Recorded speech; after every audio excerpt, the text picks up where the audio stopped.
ዛሬ በጣም ልቤን ከነኩ ታሪኮች አንዱን ላካፍላችሁ ነው የመጣሁት። አንድ ልጅ ነበር በጣም እናቲቱን ወይም ደግሞ እናቱን በጣም ይጠላታል፣ በጣም ይንቀታል። ጓዳ ሄዶ ማየ ሁለተኛ ወደ ሳሎን እንዳትመጪ ባየውሽ ጊዜ ሁሉ በጣም ነው የሚሳቀቀው የሚጠላሽ ይላታል። እናትየውም ብላይንድ ወይም ደግሞ የአይነ ስውር ነበረችና በዚህም ያፍርባታል። አንቺ አይነ ስውር ስለሆንሽ ጓደኞቼ አንቺን አይተው እኔን እየናቁኝ ነው፣ ስለዚህ ላይሽ አልፈልግም እያለ በየቀኑ እንዳልኳችሁ ዲስሪስፔክት ያረጋታል። በጣም ያናንቃታል፣ ያጣጥላታል። እናት ስለሆነች ያንን ሁሉ ችላ በጣም ብዙ ጊዜ የተንከባከበች ከቆየች በኋላ መጨረሻ ላይ የ12ኛ ክፍል መልቀቂያ ፈተና ተቀብሎ በጥሩ ውጤት እንዳለፈ ስታውቅ የተለየ ፕሮግራም አዘጋጅታ ብቻውን እየጠበቀችው እንደ ልማዷ ያላትን ቡና ምግብ አዘጋጅታ ስትጠብቀው መጣና እንደ በፊቱ 12ኛ ክፍል ጨርሷል፣ ልጄ አድጓል፣ ስታድግ ምነግር ትልቅ ነገር አለኝ ብላ ሁሌ ለልጁ ትናገር ነበርና እንግዲህ አድጎ ስለመጣ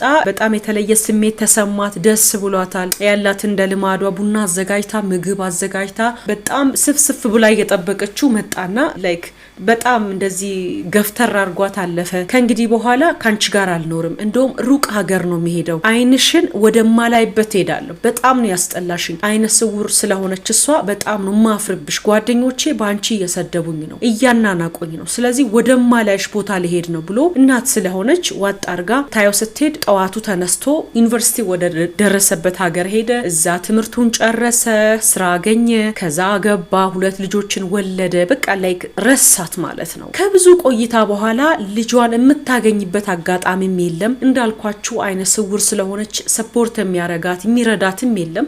አንድ የነበራት እሱ ነበር፣ እሱም አይወዳትም። በኋላ የዛ አካባቢ የሚመላለሱ ባሶችን ለምና ያለበትን አካባቢ አጣርታ ገንዘብም የላትም እንደምንም ብላ ተቸግራ ሰዎቹን ለምና አለ የተባለበት ሀገር አጠያይቃ ትሄድና እዛ ሀገር ስትደርስ የሚኖርበትን አፈላልጋ በጣም በብርቱ ፍለጋ ከብዙ ትግል በኋላ የሚኖርበት አፓርታማ ታወቀ ማለት ነው። የሚኖርበት አፓርትመንት ሄዳ እንደሚታወቀው አፓርትመንት አስፈቅዶ መግባት ብዙ ፕሮሰሶች አሉ። እዛ ገብታ እና የቤት ቁጥሩንም አጠያይቃ ያለበት ቤት ስታውቅ ሄዳ ስታንኳኳ እንዳልኳችሁ ልጁ አግብቶ 2 ልጆች ወልደዋል። የሚያማምሩ ልጆች መጥተው በር ከፈቱና ሲያዩ በጣም የተጎሳቆለች አይነ ስውር የሆነች ኩስምን ያለች አንድ ታሮጊት የምታሳዝን በጣም የተጎሳቆለ ማንነት ያላት ስብር ያለች እናት ያምታቀው የልጇን ስም ነው። እንደዚህ አይነት ልጅ አለ ብላ ስትጠይቅ ልጆቹ በደንብ አላዳመጧትም። ወደ ውስጥ ገብተው ልጅዮ ከሚስቱ ጋር እየተላፋ የተጫወተ ነው። የሚያምር ቤት ውስጥ አለ። በኋላ እየተጫወተ ያለ አባዬ የሆነች ሴትዮ በጣም ጉስቁል ያለች እየለመነች አንዲት ለማኛለች፣ እባክህ ቅድም የተረፈ ምግብ ካለ አውጥተህ ስጣት ብሎ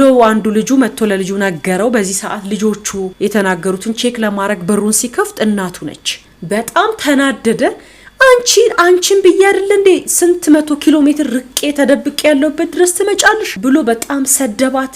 ይሄን አስቀያሚ ፊትሽን ይሄን አይነ ስውር አይኖችሽን ባዩ ጊዜ ልጆቼ በጣም ነው ስነ ልቦናቸው የሚጎዳው፣ እንዳንቺ አይነት አስቀያሚ ማየት አልነበረባቸው ብሎ በጣም አጣጣላት፣ ሰደባት። ወደ ውስጥ ገባ፣ በሩን ዘጋባት እና አስደነገጥሻቸው ልጆቼን ምናም ብሎ በጣም ሰደባት እና እላዩ ላይ በሩን ድርቅም አርጎ ዘግቶ ጠርቅሞ ገባ ወደ ውስጥ። ከዛ በኋላ ወደ ሀገሯ በጣም እያዘነች እንደተለመደው ለምና በሌላ ባስ ሀገሯ መጣች።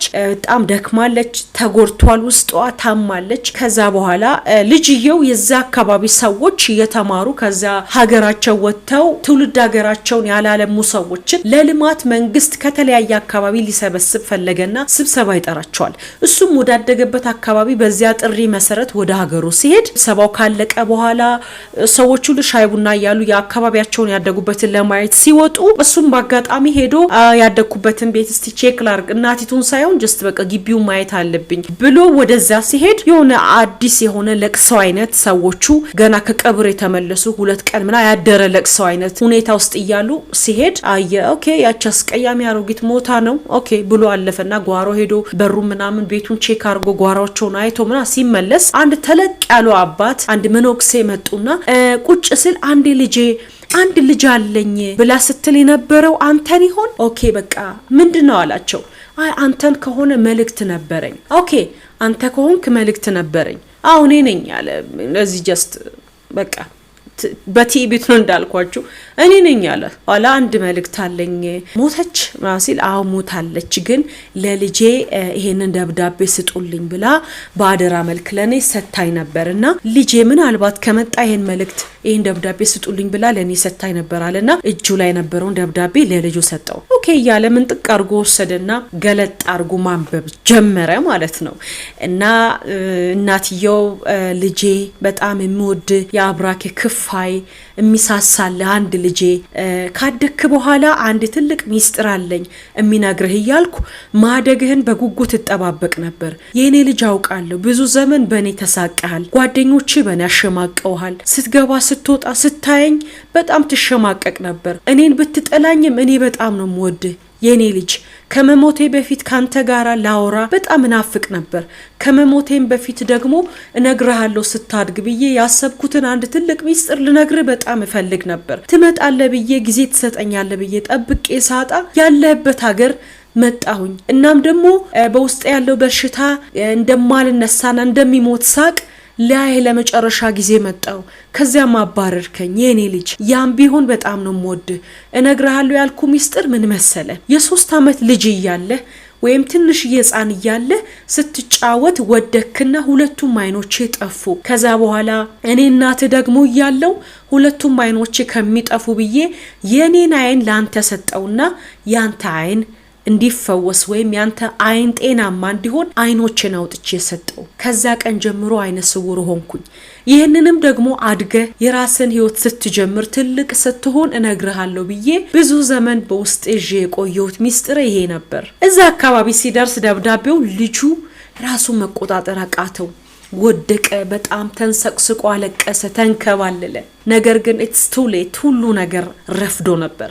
ልጁ ማወቅ የነበረበት ጊዜ ላይ ጊዜ አልሰጣትም። ለካሱ ስንቃት የነበረው ሲያጣጥላት የነበረው ያን ሁሉ ህይወት ያየው በሷ ብርሃንና አይን ነበር። ዛሬ 1 እና 2 ነገር ልነግራችሁ ፈልጋለሁ። ምናልባት ብዙዎቻችሁ ይሄ መልእክት ገብቷችሁ ከሆነ አንደኛ እግዚአብሔር አንድያ ልጁን ኢየሱስን ሰጥቶ ነው እኛን ያዳነን፣ መተኪያ የሌለው። ዛሬ ምናልባት ስለ ኢየሱስ በየመንገዱ ስንሰማ በአጋጣሚ በባስ ውስጥ፣ ፕሌን ውስጥ፣ መኪና ውስጥ እየሄድን በተለያየ አጋጣሚ የጌታ ነገር ነክቷቸው መጥተው ያን መልእክት ለኛ ሲነግሩን አጋጣሚ መስለንና የእግዚአብሔርን ድምጽ አቮይድ የምናረግ ሰዎች ልንኖር እንችላለን። ጌታ ምን ያህል ዋጋ እንደከፈለልን የማናውቅ ሰዎች ልንኖር እንችላለን።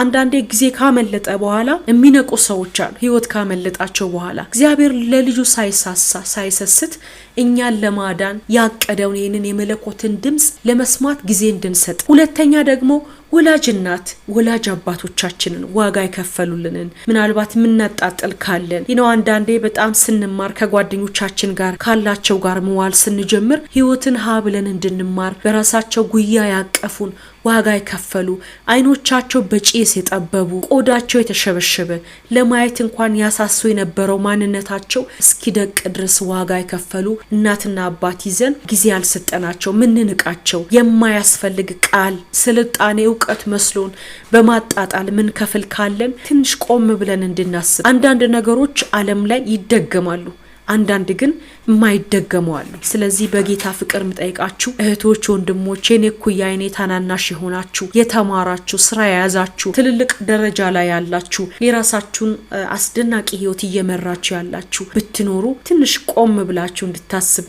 አንዳንድ ነገሮችን በጊዜና በገንዘብ ማንገዛቸው አሉ። በቃ አንድ ጊዜ ካመለጡን የሚያመልጡን ህይወቶች አሉና በዚህ ውስጥ እያሰላሰላችሁ የቤታችሁን የራሳችሁንም ነገር ከእግዚአብሔርም ከሰውም ያላችሁን ነገር እንድታስተካክሉ በጣም ልቤን የነካው መልእክት ስለሆነ ነው ሼር ያረኳችሁ። እግዚአብሔር ይባርካችሁ። አመሰግናለሁ።